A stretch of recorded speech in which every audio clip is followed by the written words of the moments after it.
아직 출근 시간이라고 하기에도 이른 시각.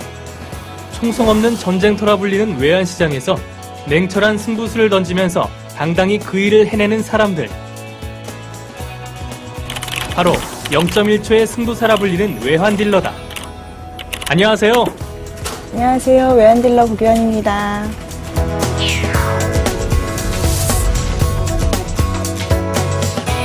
외환딜러의 직업적 정의를 내려주세요. 외환딜러는 외환거래를 통해서 이익을 추구하는 사람들이고요. 외환시장에서 직접 은행 간 거래를 통해서 시세 차익을 얻고자 하거나 고객들이 필요로 하는 외환거래를 대행해서 이익을 남기는 업무를 하는 사람들을 말합니다. 세계 각국의 뉴스와 증시 소식이 실시간으로 접수되는 단말기만 해도 세 종류. 외환딜러는 그 단말기를 통해 지난밤 숨가쁘게 전개되었던 세계 외환시장의 정보를 파악하는 것으로 하루 일과를 시작한다. 본격적인 업무에 앞서 간단한 회의가 진행되는데 매일 이렇게 회의를 하시나요? 9시부터 3시까지는 사후장이 열리는 시간이라서요. 시간적 여유가 없기 때문에 저희 9시 장 시작하기 전에 오늘 하루 거래에 대해서 전략 회의를 했습니다. 월요일부터 금요일, 오전 9시부터 오후 3시까지 벌어지는 전쟁. 오늘도 어김없이 시작이다.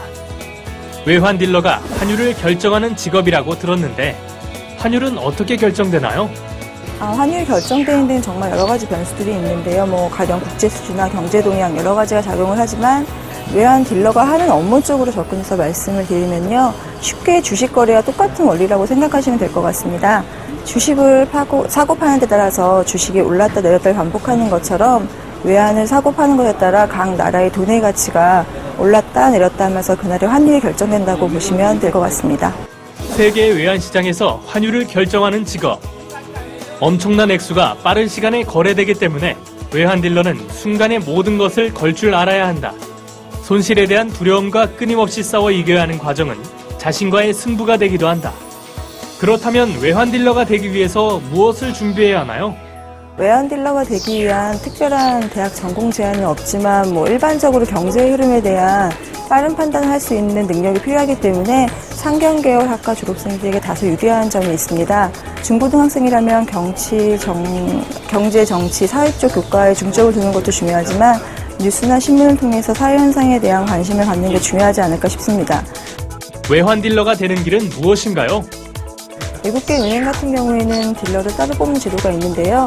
아직까지 국내 은행에는 그런 제도는 없는 걸로 알고 있습니다.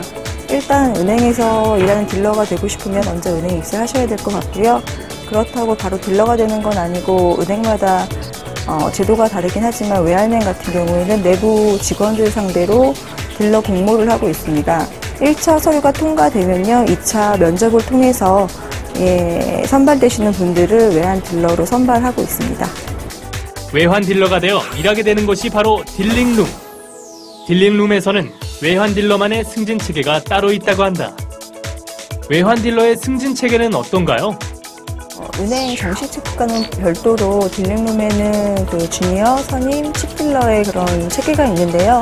주니어, 선임 딜러가 한 쌍이 돼서 거래를 하게 되거든요. 주니어 딜러는 선임 딜러의 거래를 보조하고 금융시장 전반에 대해서 배우게 되고요. 칩딜러 같은 경우에는 저희 선임 주니어 딜러들의 모든 거래 리스크 관리를 총괄하시는 분들을 말합니다. 아니 그런데 지금 일하다 말고 뭐 하는 거예요?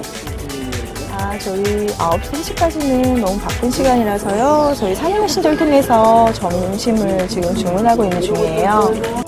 남들에겐 그저 평범한 점심시간이라고 해도 외환 딜러들에겐 그저 1분 1초가 아쉬울 따름. 혹시 그 사이 거래 가격이 오르거나 내리지는 않을까 항상 모니터를 주시해야 한다. 외환 딜러라고 해서 항상 옳은 판단을 내릴 수는 없다. 간혹 작은 실수가 엄청난 결과를 초래할 수도 있다. 하지만 그런 오류를 겁내서는 한 발도 나아가지 못한다. 과감성과 유연성은 그래서 꼭 갖추어야 할 덕목이다. 외환 딜러에게 필요한 자질은 무엇인가요?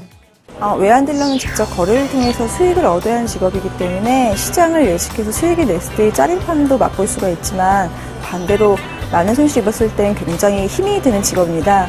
그래서 제 생각에는 시장 분위기나 상대의 패를 정확히 읽어내서 자신이 취할 행동을 판단하는 능력은 가장 기본적이고 중요한 자질 같습니다. 자기 통제력은 은행 딜러들한테 굉장히 강조되는 것인데요. 본인의 욕망을 억제해서 위기 상황에서 냉철함을 유지하거나 은행이나 본인이 정해놓은 원칙을 벗어나지 않아야 하는 것을 말합니다. 마지막으로 특히 외환 딜러에 요구되는 건 신속함입니다. 더 빠른 딜러가 좀 더 좋은 가격을 잡을 수가 있습니다. 외환 딜러에게 관심을 갖고 있는 여러분이 드리고 싶은 말은 세계 정세나 국제 경제에 대해서 항상 관심을 가지시고 그 상황들이 그 외환 시장에 미치는 영향에 대해서 끊임없이 생각해 보시는 노력을 하시면 굉장히 좋을 것 같습니다. 빠른 속도로 커지고 있는 외환 시장. 그 최전선에서 핵심 역할을 하는 금융 전문가. 외환 딜러에 대한 중요성은 점점 높아질 전망이다. 외환 시장은 해가 지지 않는다는 말이 있다고 합니다. 24시간 언제나 열려 있다는 뜻인데요. 하루 24시간도 모자라 그 이상을 숨가쁘게 살아가는 외환 딜러의 일상. 그동안 나는 시간을 어떻게 쓰고 있었나 하는 반성이 들기도 하는데 여러분은 어떤가요? 외환 딜러가 되기 위해서는 경영, 경제, 회계, 무역, 통계학과 관련된 4년제 대학교 이상을 졸업하는 것이 유리한데 경영, 경제, 회계 분야의 석사 학위가 요구되기도 합니다. 그리고 한국금융연수원에서는 금융사무원을 대상으로 국제금융 전반에 관한 교육과정을 개설하고 있다고 합니다. 외환 딜러에게 반드시 필요한 자격증은 없습니다. 다만 한국금융연수원에서 주관하는 외환 전문역 자격증과 외환관리사나 파생상품 투자 상담사 등의 자격증이 있으면 유리하다고 합니다. 외환 딜러는 주로 은행에 입사해 경력을 쌓은 후 테스트나 추천에 의해 외환 딜러 업무를 하게 됩니다. 증권사나 기업의 경우 역시 일반 사원으로 입사한 후 국제금융부나 외화자금실 등에서 근무하게 된다고 합니다. 국제금융시장이라는 거대한 무대, 국가 간의 무역 거래가 활발해짐에 따라 외환 딜러들의 역할은 그 중요성을 더해가고 있다고 합니다. 하루하루가 긴장의 연속이지만 그 속에서 즐거움을 느낄 줄 아는 외환 딜러들에게 우리 금융시장의 밝은 미래를 기대해봐도 되겠죠?